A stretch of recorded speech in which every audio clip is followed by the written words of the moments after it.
Hey nerds, Farmer Jesse here. Welcome to Growers Daily, your daily dose of ecological farming insight. It is Tuesday, May 5th, 2026, Cinco de Mayo. So cheers to that. And today we'll talk about the fascinating biology of tree canopies, do a quick tour of our root washing station and wash pack station, and we'll discuss broadforks. So let's do it.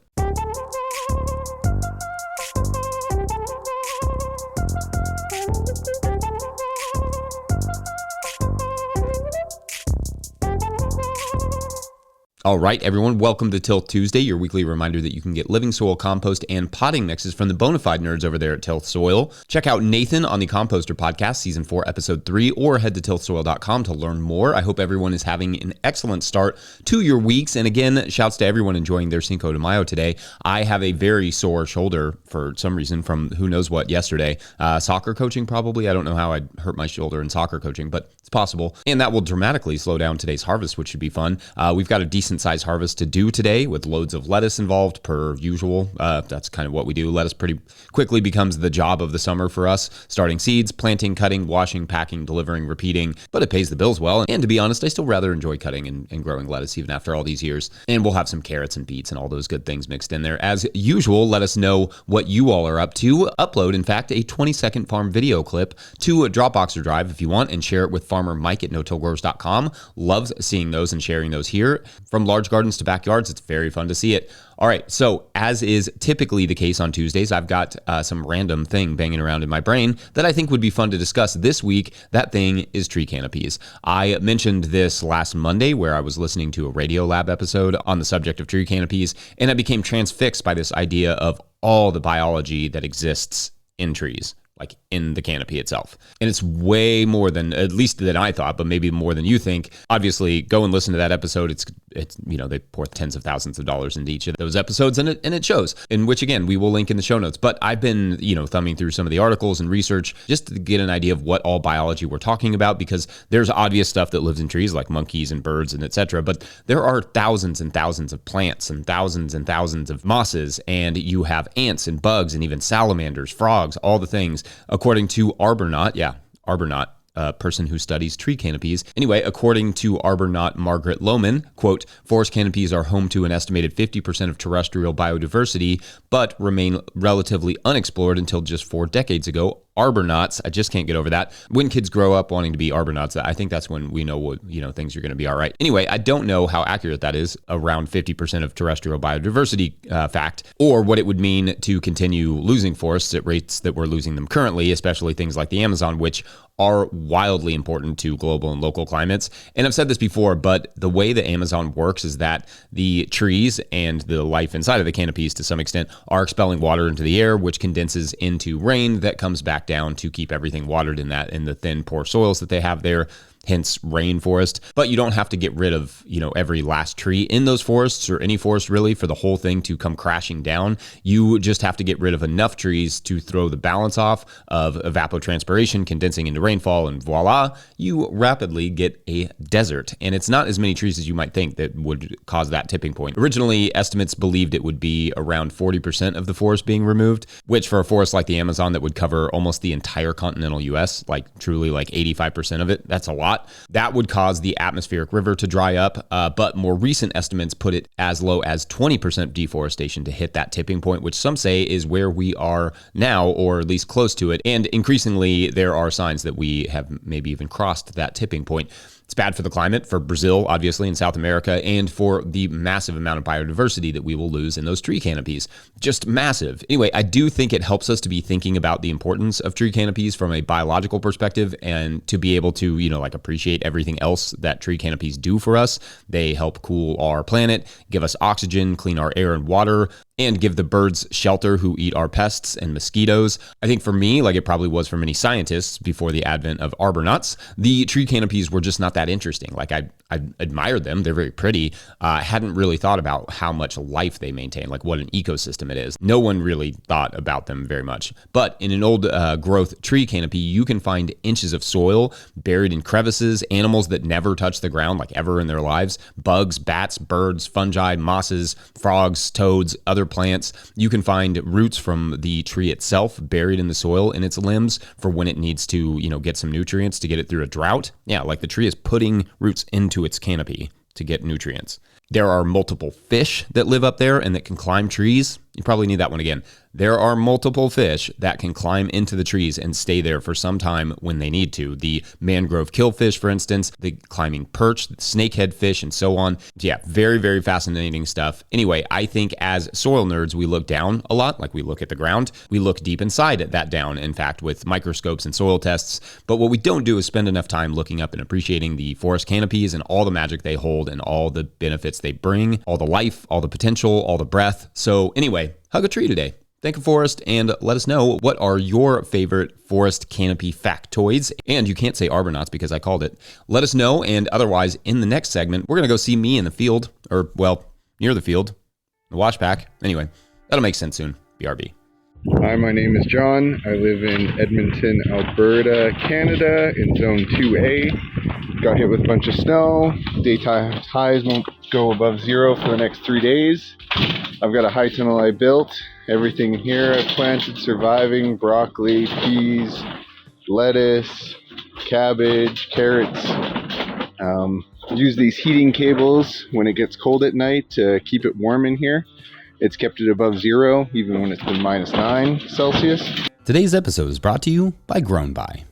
Grow smarter with Grown By, the farmer-owned cooperative. Grown By is the platform for online sales of everything: custom and traditional CSAs, halves of beef, flower bouquets, wholesale to restaurants, and now Grown By supports in-person sales too. Their new app, Grown By Register, you can supercharge your market and farm stand, finally bringing together your online and offline sales and customer data.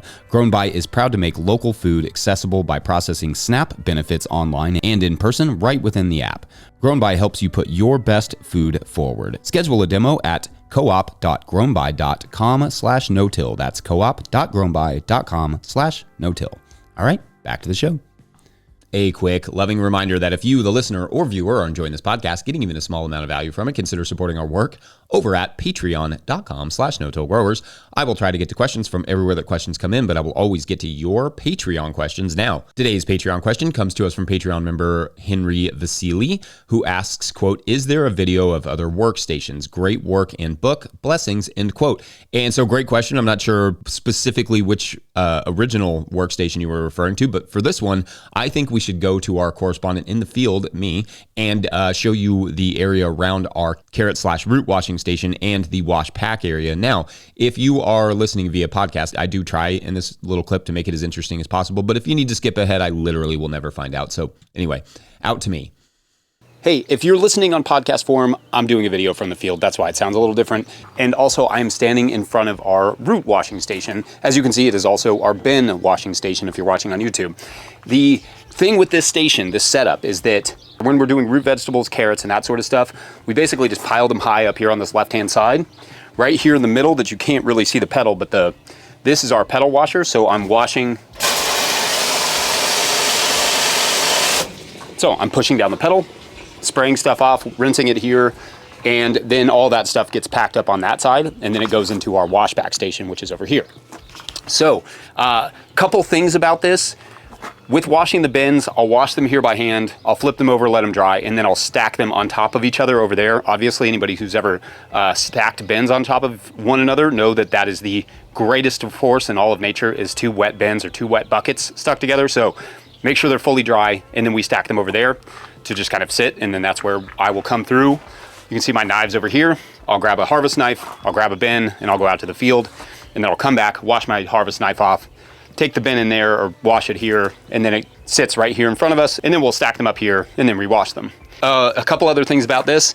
There is I don't know how well you can see it, there's a little tub here where the water can drain. It drains into a pipe that goes downhill. It used to drain into a flower bed, but we've kind of let that flower bed go, so now it drains into a grass bed, which is nice. Super, super simple system. You know, it's kind of a flow system where all the harvest lands here, washed here, set to dry here, goes into the wash pack where it is finished, put in the cooler or put into bags or whatever it needs to be in. And so yeah, that's a very simple root washing station. And then next I'll show you our simple wash pack station.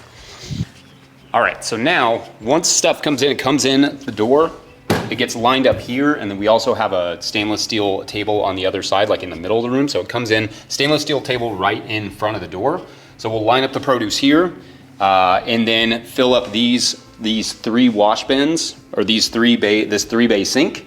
Stainless steel, easiest to clean. It's a little bit expensive, but they're definitely worth it. So we'll fill those up with water, depending on what it is, how much we'll wash it. So maybe if it's like dirty lettuce after a big rainfall or something, we'll wash it here, dry it here. And then as we go down the line, you can see it came in the door, came down to here, and then we would spin it dry in our salad spinner. And the salad spinner usually takes about 2 minutes. We'll flip it on. It's homemade. It was made by our intern Adam, like in 2017, 16. I can't remember, but cheers to Adam for that. It's still working. It's amazing.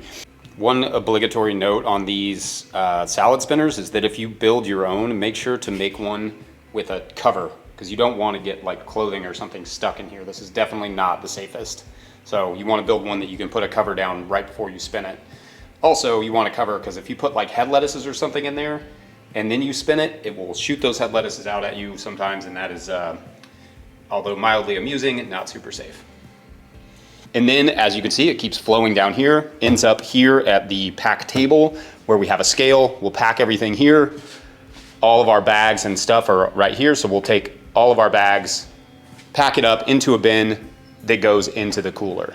And so the idea is just wherever it should come in, it should have a starting point and an ending point that is closest to the cooler. That's the easiest thing for us. And so, yeah, I'm happy to give you any more details on any of this stuff, the sort of sanitation material we use, even the scale that we have. I'll show you some up closes.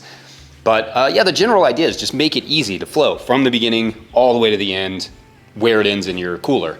Yeah, let us know your questions. All right. I hope that little jaunt outside helped answer some of your question there, Henry. And let me know your thoughts and questions, friends, and anything else you'd like to see on the farm. Otherwise, we're going to take a quick break. When we come back, think forks, but bigger, broader.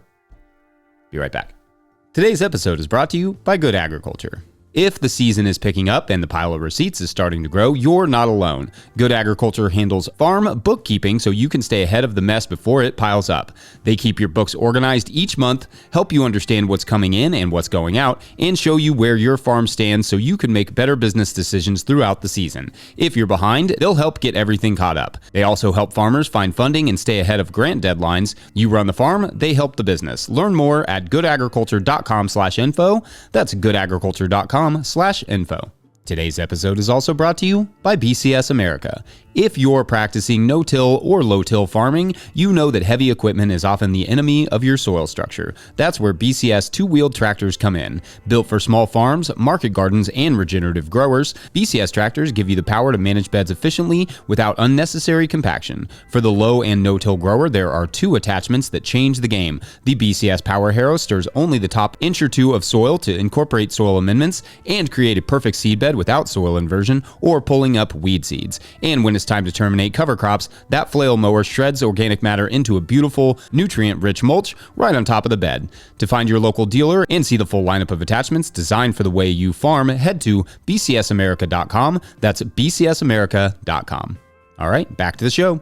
Okay, so last week I did a segment on pitchforks, but I didn't really get to give broad forks their due, so let's do that now. First, what is a broad fork and why is it an important tool in a no-till market garden? Well, to start, a broad fork is a long-handled implement that you stand on to push the long tines into the ground. Then you gently, pull it back to crack the surface and lift the soil a little bit. Then you pull the fork out of the soil, step back, and repeat. Some people call the use of the broad fork deep tillage, though I don't think that's a very helpful or accurate term. It's more like deep loosening or deep compaction breaking, because that's really what it's doing. It may break apart some fungal hyphae, but it's largely lifting the soil and keeping the soil aggregates in place. And not everyone thinks it is a no-till tool at all, but that brings us to why, because tools should not be judged on how they look, but what they actually do for the soil. The broad fork is a great tool because it addresses compaction that most of us can't reach without heavy disturbance like a plow or a tiller. Compaction, for its part, is one of the greatest limiting factors in production for many growers, so this can be a really important tool in your garden. The broad fork also gives us an opportunity to inject fertility and organic matter deeper into the soil, which will not only help break up the compaction on its own in the case of, compost falling into the cracks, but also encourage roots to dig deeper into the soil for that fertility, meaning The broad fork leads us to less compaction on many levels when used properly. Ultimately, as I've said on the show many a time, if you are using it right, this tool, the broad fork, then it should make itself obsolete eventually, or at least it will become an as-needed tool. Now, if you had a heavy-duty broad fork and needed a small garden, it could also be used to plow, but not all broad forks can do that. I know I've tried. Rip to that poor Johnny's broad fork I tried to plow a small garden with when we first started our business like 15 or so years ago. Also, if you are on rocky or heavy soil, you may need a slightly more rugged broad fork. The two I use the most are the Meadow Creature for the worst compacted spots, very heavy duty, and the one from Golan broad forks for my more established beds. It's not quite as heavy duty, but it's a really effective broad fork. There are a lot of good ones out there, though I've not tried them all. I don't know if I could. In fact, I think I've been approached over the years by more broad fork makers than any other tool, so we're probably good on broad fork makers, but there are a lot of them out there. I think knowing what you want for it, density of soil, new garden versus old garden, etc., will help you to narrow it down. Like in terms of which one you may want. Weight matters a lot. For instance, the Meadow Creature is a beast. It's something like 20 or 22 pounds. That is fine in a once in a while situation, but to do multiple beds, like if you had to do 5 100-foot beds and broad fork that whole thing, it would be a lot. That thing will absolutely wear you down. If you have to flip and prep multiple beds, going with something a little lighter, like that Golan broad fork, will be important and you won't regret it. Also, it's worth noting that broad forks are not always good in tight spaces, like high tunnels, for instance, just getting under all that plastic, especially on the edges. For that, you may want to seek out a, heavy duty digging fork, one that's a little bit, not as wide. And not just one from one of the box stores, one that is made precisely for forking a lot of dense soil. These would look more like a potato fork or like a flat pitchfork, but, with a little bit more oomph. The idea being that it would be lighter weight and tuck into harder to reach places, harder to reach with a full-size broad fork, Of course, the wider the fork, the harder the work, right? Like it's just you're lifting more soil, it's heavier, etc. But also the faster it will go, right? Like you're doing more at once. The more narrow the fork, the easier the work, but the more steps and passes you'll have to make. My general pro tip with using a broad fork is to get your amendments down first, and that includes compost, and then broad fork slowly to allow, those amendments to kind of sneak in and fall into those crevices as you go for the reasons that we've discussed above. Anyway, I think that's it for a little, broad fork rundown. Let us know your thoughts, favorite brands, all the things. Otherwise, ready or arbor not, I think that's it for this Till Tuesday. Don't forget, No Till Growers is a nonprofit 501c3, so donations are tax deductible and greatly appreciated. Please make sure to like and subscribe and or follow wherever you're getting this podcast. That is an easy way to help us out as well. Enormous thank you to all of our show sponsors. And if you'd ever like to sponsor the show, you can reach out to Farmer Michelle at notillgrowers.com. Big thank you to Michelle. Big thank you to the No Till Growers Board of Directors. Huge shouts to Willie Breeding for the theme music, Mike Hilbert for the production help and editing, and my wife Hannah for absolutely everything in the world. Also, shouts to Epidemic Sound for the background music that you can hear. Pick up a hat or a copy of my book, The Living Soil Handbook, at notillgrowers.com to support this work. Big thank you to everyone over at patreon.com/notillgrowers, where at a certain level, or if you just bump up from one level to another, you sign up in the month of May, you get a shout on the show. So big shout outs today to, there are no new signups today. That's sad, but that's all good. The story of our mystery man and his 2 toy poodles at the trailer park will have to wait. Have a great rest of your Tuesday. We will see you tomorrow. Thanks for watching and or listening. Bye.